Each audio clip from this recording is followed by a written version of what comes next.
respiro e persigo uma luz de outras vidas. E ainda que as janelas se fechem, meu pai, é certo que amanhece.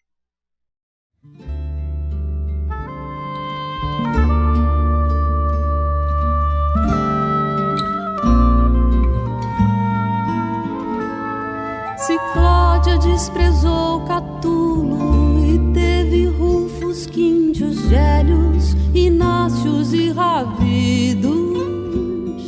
Tu podes muito bem, Dionísio, ter mais 5 mulheres e desprezar a Ariana, que é centelha e âncora, que é centelha e âncora, e refrescar tuas noites com teus amores breves, Ariana e Catulo luxuriantes, pretendem eternidade e a coisa é breve. Então você me entende, né? Uma hora vai aparecer a persona, eu vou falar, super desenvolta, parece que eu não sou nada tímida. Foi bom. Primeiro ela tem essa fama de obscena, de falar de coisas transgressoras, tal. E a gente quis puxar o 69 não só para pornografia, não sei o quê, mas também para o transgressor, para o tabu. E ela mexia muito com isso, né? Com tabu, mesmo na vida pessoal, né? Então a gente quis trazer. Além disso, o ano que vem, fevereiro, são 10 anos da morte, né? Então a gente achou que poderia ser uma justa homenagem. A alma dos poetas não inflama. Não é justo, Dionísio, pedires ao poeta que seja sempre terra o que é celeste, e que terrestre não seja o que é só terra. Se você for ver a etimologia da palavra obscena, é o obsceno, é o que está atrás da cena, né? É o que acontecia, vamos supor, no boudoir, na França. Imagina uma coisa, Marquês de Sade, Justine, Filosofia da Alcova. Tudo que acontecia atrás das cortinas era obsceno, que não era visto, era o que está atrás da cena. A Hilda, ela é obscena, eu não diria que ela é obscena, porque a vida é obscena. Ela mesma dizia que a vida já é por si só obscena. Então a Hilda, eu classificaria ela como uma libertina na mesma linhagem do Marquês de Sade, do Mazoche. O Lori Lambe, eu acho uma obra-prima. Para mim, está no mesmo nível da História do Olho, do Bataille, por exemplo. Mas tem um lado também do fora da cena que te dá outra perspectiva das coisas. Nesse sentido, a Hilda é muito obscena, porque ela amplia o foco, ela amplia o campo de visão, né? Nesse sentido, ela é obscena. E quando ela tira, ela coloca algo que você não esperava dentro daquela cena, ou que você tinha certa restrição para entender, ao chocar, ela te abre a mente, ela te abre a visão, ela te leva para outros lugares.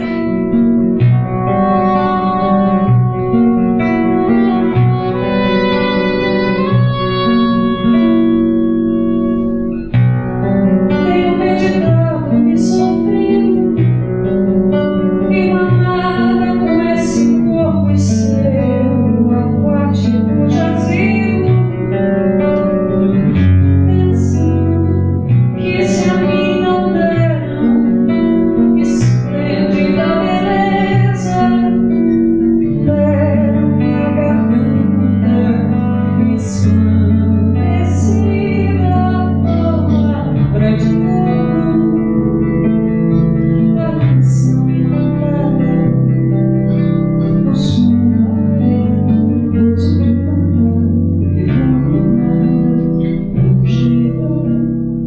Não vejo isso de cena. Eu vejo essa coisa passional, eu vejo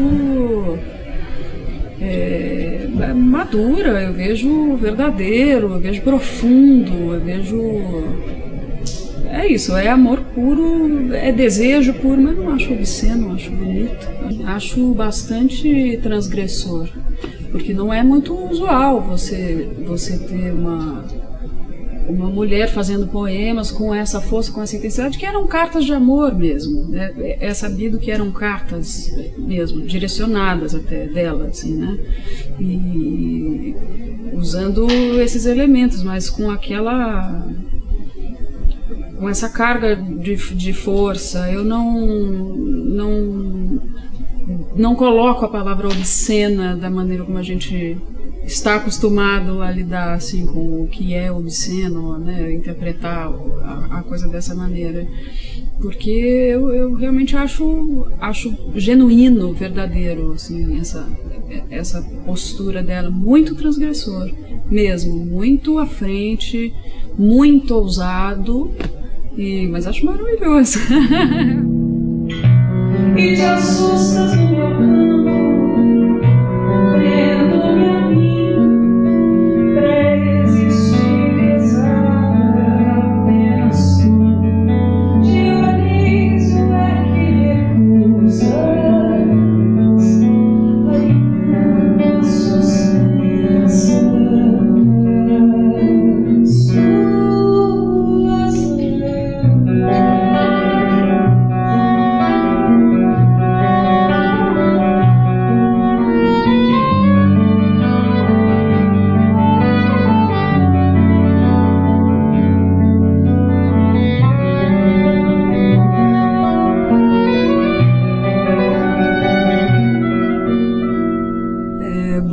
Que seja assim, Dionísio, que não venhas, voz e vento apenas das coisas do lá fora, e sozinha supor que se estivesses dentro, essa voz importante, esse vento das ramagens de fora, eu jamais ouviria atento, meu ouvido escutaria o sumo do teu canto, que não venhas, Dionísio. Ela não tinha ideia do que era o jogo mais acadêmico, provavelmente, né? E aqui, como era um grupo originariamente muito formado pelos alunos do Cândido, era uma coisa muito nacionalista, digamos, um tipo de reflexão muito nacionalista, naquela época, hoje é totalmente oposto, né? Mas, digamos, naquela época, como era uma coisa muito nacionalista, a obra dela tinha pouco, eles não tinham interesse nenhum por esse tipo de autor, porque ela não tinha, Brasil nunca existiu como preocupação particular na obra dela, o pensamento é muito universal, né? Muito, vocês sabem como é, metafísico e radical, ou pessoal, quer dizer, nunca tinha essa questão muito nacional, embora ela falasse muito e criticasse e tudo mais. Então mas ela tinha posições muito distantes das posições de esquerda, por exemplo, ou de direita. Ela era completamente anárquica. A Hilda é um tipo muito único, entende?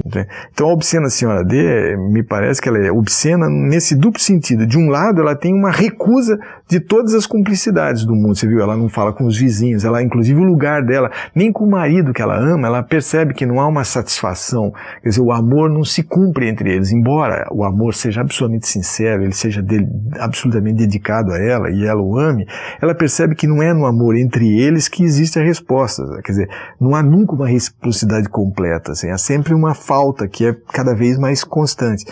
E ela assume completamente a falta, né? Ela deixa de considerá-lo como, quer dizer, ela deixa de fazer sexo com ele e tudo mais, e começa a viver. E também muda o lugar na casa, quer dizer, ela deixa de viver no lugar do quarto do casal e tudo mais, vai para baixo da escada, ou seja, uma decomposição embaixo da escada e não em cima, ela não sobe, quer dizer, esse lugar, digamos, mínimo, ínfimo, baixo. E ao mesmo num lugar perfeito assim, de outro lado a recusa dos vizinhos, né, que ela trata mal e tudo mais.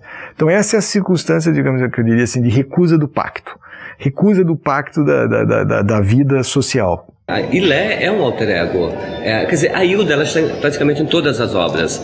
Eu imagino que reli Hilda muito. Eu tenho uma teoria pessoal minha, que a Hilda se desdobra em vários personagens femininos que tem na obra dela. É óbvio que a grande personagem é Ilé, que é ela. Ilé é ela, passando por uma crise, né, de vida existencial, que está questionando a morte, perdeu o companheiro, né, o Ehud. Então Ilé realmente Ilé, mais do que tudo, Ilé tem um conceito deleuziano no Antiédipo do Guattari, do Deleuze do Guattari, que fala da Ilé. E eu lembro que a Hilda fez uma sinalização quando ela leu o antiético do Deleuze do Guattari. E tá lá, você vai ver Ilé. O que é Ilé? Ilé é uma força contínua de produção de intensidades. Isso é o conceito que os filósofos dão. Então, a Hilda é isso para mim. A obra dela não requer só o pensamento, ela requer uma ação corporal do leitor. Porque você tem que adentrar a obra, você tem um embate com a obra. A poesia é outra coisa, mas a prosa dela, ela foi chamada de hermética, né, de difícil. Mas tem um embate do corpo. A obra, ela escreve sobre o corpo e a obra dela é para ser lida também com o corpo. Porque, de fato, ela é uma mulher. É uma mulher que também toca no universo masculino com um olhar muito... É uma mulher muito forte, né? Se a gente for pensar em forças, o masculino e o feminino, como forças de ação, o feminino não como homem e mulher, mas o feminino como aquele lugar mais, como nos chineses, né, que dizem que o feminino é a terra, é a aceitação de tudo,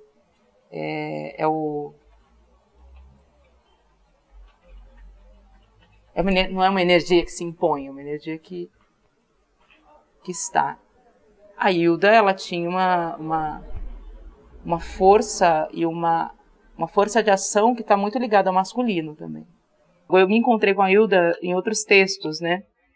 No Rútilo, no Unicórnio, antes de conhecer, vocês querem, enfim. Aí, eu ainda era jovem, bem jovenzinha. E eu ainda estava no CPT, do Antunes Filho. E aí o próprio Antunes falou: você já leu Obscena, Senhora D? É a tua cara. Quando eu li, eu tive certeza que era um monólogo. Eu não sabia que seria um monólogo. Não, eu li a obra, mas quando eu li, eu falei, mas de fato, são pensamentos, são vozes de uma única pessoa. Mas são múltiplas vozes. Eu lembro que na época eu até... como alguém pode escrever de uma forma tão intensa, num fluxo constante? James Joyce fez isso. A Hilda fazia... Eu já sabia, eu já tinha lido obras dela, mas naquele contexto da Rilé, que era uma personagem tão perfeitamente condensada naquele universo absurdo, quer dizer, tão perfeito, tão monstruoso, assim, tão intenso, que eu fiquei chocada, porque eu achei lindo, de uma beleza, as dores todas, e eu dizia, não, Rudy, não faz agora, Rudy, por favor, não faz agora. Eu queria tanto te falar, Rudy, não faz agora. Eu queria te falar da morte de Van Illich, da solidão desse homem, desses nadas do dia a dia que vão consumindo a melhor parte de nós. Rudy, eu queria te falar do fardo, quando envelhecemos, do desaparecimento, dessa coisa que não existe, mas é crua, é viva, o tempo. É lícito me dizeres que manando a mulher virá minha casa para aprender comigo minha extensa e difícil dialética lírica, canção e liberdade não se aprendem. Não? Eu já coloquei aqui. Tá bom. Ai, não! A luz aumentou, é ruim. Por causa da câmera, assim. Ah, Léo. Assim tá. Não, porque lá fica lindo, aqui fica desagradável, é isso? É isso. Isso é direção. Não, isso é cinema. Isso é cinema. Porque te amo, deveria ao menos te deter um instante. Como as pessoas fazem quando vem a petúnia ou a chuva de granizo. Porque te amo, deveria teus olhos parecer uma outra Ariana. Não essa que te louva a cada verso, mas outra, reverso de sua própria placidez, escudo e crueldade a cada gesto. Porque te amo, Dionísio, é que me faço assim tão simultânea, madura, adolescente, e por isso talvez te aborreças de mim. Doem-te as veias? Pulsaram porque fizeste de barro os homens. E agora dói-te a razão? Se me visses fazer panelas, cuias, e depois de prontas me visse aquecê-las a um ponto, a um grande fogo, até fazê-las desaparecer, dirias que sou demente, louca? Assim fizeste aos homens. Me deste vida e morte. Não te dói o peito? Eu preferia a grande noite negra a esta luz irracional da vida. Quantas vezes por semana você faz sexo? Aí, tipo, ela vira pro lado e começa a explicar. Não, porque se eu falar que é, tipo, vão falar que é pouco, que eu sou frígida, não sei o que lá. Se eu falar 5, vão falar que eu sou ninfomaníaca. Então, eu vou ter que falar entre 3 ou 4, sabe? Tipo, mas assim, tá. Nossa, gente, 3 ou 4 por semana. É bastante, né? Porra. Tipo, não é todo mundo sabe. Não, também, sabe? Mas acho que você parte de uma perspectiva mais humanista, como é que você fala? Mas você acha que quando a pessoa, tipo, nega que existe Deus, não acredita em Deus necessariamente, né? Que nega, né? Não sei se existe ou não, a gente não sabe, certo? Então, pra você, uma coisa que é individual. Você acha que quando a pessoa fala que não existe Deus, ela tá mais atenta?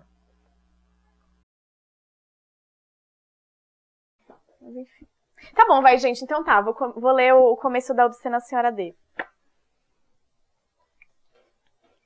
Vi-me afastada do centro de alguma coisa que não sei dar nome.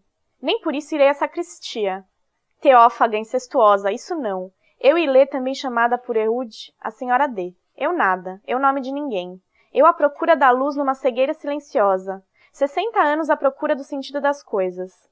Derrelição, Eude me dizia, derrelição. Pela última vez, Ilê.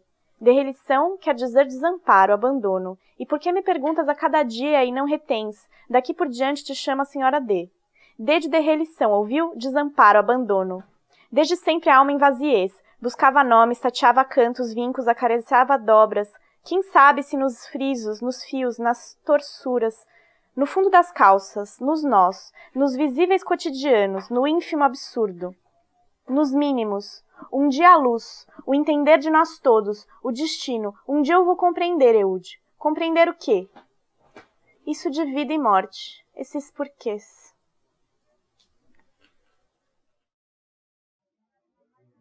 Desde criança, eu sempre tive inquietações terríveis com relação ao espírito, por exemplo. Para mim, o espírito, a questão da busca da Relé, ela é muito próxima. Desde muito cedo. Eu ficava obcecada por esse ser, esse outro lugar, esse espiritual e a questão de Deus. Porque, na verdade, ela tem quando eu falei que essa espécie de recusa de toda cumplicidade, um mergulho, digamos, nessa espécie de ínfimo humano, que é o núcleo obsceno da vida, vamos dizer assim, nesse núcleo obsceno está Deus também, digamos, é um outro nome para Deus. Mas quem pode, esse lugar é um lugar perigoso, é um lugar que está próximo da loucura, que está próximo da morte. Evidentemente está próximo da morte. Então o lugar de Deus, em vez de ser o lugar da pacificação, da tranquilidade, do acordo, digamos assim, da bem-aventurança, nela é exatamente o lugar do risco, do perigo, do lugar em que o homem se defronta com aquilo que nele é absolutamente radical e sem apara, sem defesa. Né? Então esse Deus é muito ameaçador, é muito cruel, e boa parte das coisas que ela descreve é a crueldade desse Deus mesmo, que organiza um lugar em que o encontro com a humanidade é um lugar de absoluta perda, dor, desilusão e tudo mais. Né? Todas essas questões relacionadas à existência e o temor da existência, ao mesmo tempo esse Deus que está presente de uma outra maneira, mas cadê ele de uma forma coração mais intensa? Então, esse Deus do Velho Testamento, todo esse horror, eu tinha essas questões com o próprio Deus. Depois eu abandonei e tinha as questões com o ser, o ser espiritual, esse encontro, essa busca, a negação, né? A briga e o desejo desse ser, mais que qualquer outra coisa. Isso sempre... Mas eu não diria que esse lugar, qual lugar é esse? O lugar que se aproxima da morte, o lugar que tem esse movimento, digamos, ao mesmo tempo sublime de total despojamento de miséria, né? Que é esse lugar embaixo da escada, é o lugar que encontra a merda, o cu, todos esses lugares baixos. Esse lugar é o lugar que, exatamente para ela, é o lugar onde se faz a poesia. O lugar onde se cria, o lugar da criação, da poesia, estou dizendo em termos amplos, a literatura, é o lugar da criação.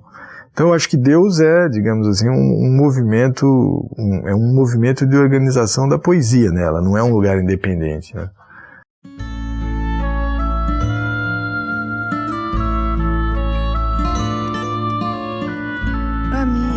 Não era uma profecia, digamos, ela dizia para os amigos, dizia várias vezes para mim, eu ouvi muito isso dela. Ela dizia que, infelizmente, ela tinha noção da genialidade dela. Ela falava, Ju, ela me chamava de Ju, eu sou um gênio, eu tenho consciência disso. E eu tenho consciência que a minha obra só vai ser realmente compreendida e absorvida e chegar à massa 10 ou 20 anos depois da minha morte. Então, e realmente, ela tem essa noção, ela sabia que isso ia acontecer, o que está acontecendo hoje. Ano que vem, 2014, completam 10 anos da morte dela, e essa edição da revista, da biblioteca, já é um início, já um pontapé inicial nas séries de eventos que vão acontecer. Então ela tinha essa noção, que a obra dela ainda não era percebida. E hoje, uma curiosidade é que grande parte das pessoas que estão lendo a Ailda, que estão descobrindo a Ailda, são jovens, adolescentes. E aí eu tenho uma teoria sobre isso. A Ailda, as narrativas da Ailda, que são sobreposições de vozes, né, uma polifonia ali, digamos, na linguagem dela, que é quase hipertextual. Quando você está na internet, você abre uma janela, você abre outra aba. Então, na leitura da prosa dela, você pode perceber que são várias janelas que vão abrindo. Então, hoje em dia, eu acho que essa geração tem uma facilidade de compreensão justamente porque percebe essa coisa do hipertexto. Ela já fazia isso sem ter noção. A minha casa é guardiã do meu corpo e protetora de todas. O primeiro contato foi com Rútilus, Rutilonada, foi o texto que mais me chamou a atenção. E é um texto incrível, né? O cara se apaixona pelo namorado da filha e aqui o começo do texto é super denso, assim, super denso. E depois veio... Eu li a prosa dela muito rápido, assim, depois veio Obscena Senhora D, Fluxo Floema, Kadosh. E o que eu mais gosto hoje é a Obscena Senhora D, assim, é o que mais eu consigo me conectar mais com o texto, assim. Na época que eu tava lendo a poesia da Ailda, eu comecei a escrever um pouco de poesia, assim. Porque a prosa, pra mim, ela é muito densa, então... Como eu me relaciono com a obra, eu tento me expressar do mesmo jeito, mas eu nunca consigo me expressar do mesmo jeito que a prosa da Ailda. Não que a poesia não seja incrível também, mas eu acho, pra mim, na fase da minha vida em que eu li a poesia da Ailda, eu escrevia e tal, tipo... Sempre, cada gênero, assim, a prosa veio antes, depois veio a poesia, num momento mais poético. Então, me inspirou a escrever, assim. Como foi possível ter sido Ilé, vasta, afundando os dedos na matéria do mundo, e tendo sido, perder essa que era, e ser hoje quem é? Quem a mim me nomeia o mundo? Estar aqui no existir da terra, nascer, decifrar-se, aprender a deles a adequada linguagem, estar bem. Não estou bem, Erude. Ninguém está bem, estamos todos morrendo. É o que ela falou, né? Quem a mim me nomeia o mundo, quem dita meu mundo sou eu tô me descobrindo, entendeu? Pacto Filisteu, pra mim não serve. Então vamos lá. Durante o dia constrói seu muro de girassóis. Sei que pretende disfarce e fantasia. Durante a noite, fria de águas, molhada de rosas negras, me espia. Que queres, morte? Vestida de flor e fonte? Olhar a vida. Eu fui um dia lá, uma das raras vezes que eu fui de manhã, e ela me disse, e ela falou, putz, você vê, agora eu tô fazendo sucesso, né? Eu passei a vida inteira, eu fui fazer agora que eu tô morrendo, né? Eu respondi para ela, mas Hilda, para você que acredita em Deus e na eternidade, o que é tarde cedo, quer dizer, isso é só o começo, isso não é nada. Ela né? acreditava em Deus. Eu falei para ela isso, né? Quer dizer, você que é uma pessoa que acredita na eternidade, que pensa na metafísica, em Deus, então, o que é, digamos, tarde cedo, quer dizer, pode ser tudo está num presente eterno, né?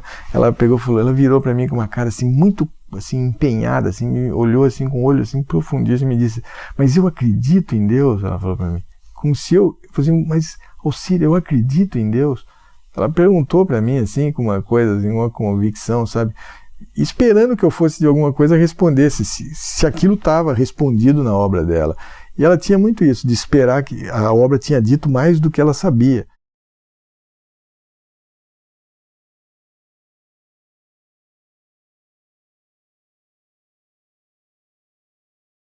E o que foi a vida?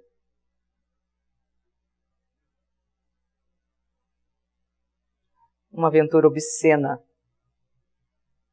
de tão lúcida.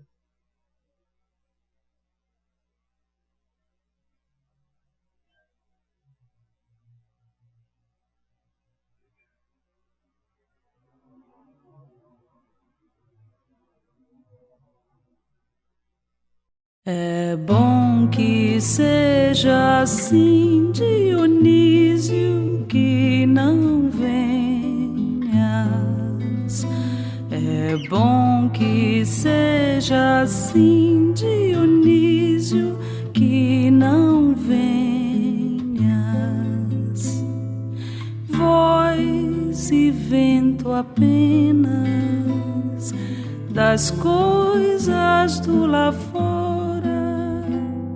e sozinha supor que se estivesses dentro, essa voz importante, esse vento das ramagens de fora, eu jamais ouviria atento. Meu ouvido escutaria o sumo do teu canto. Que não venhas, Dionísio, porque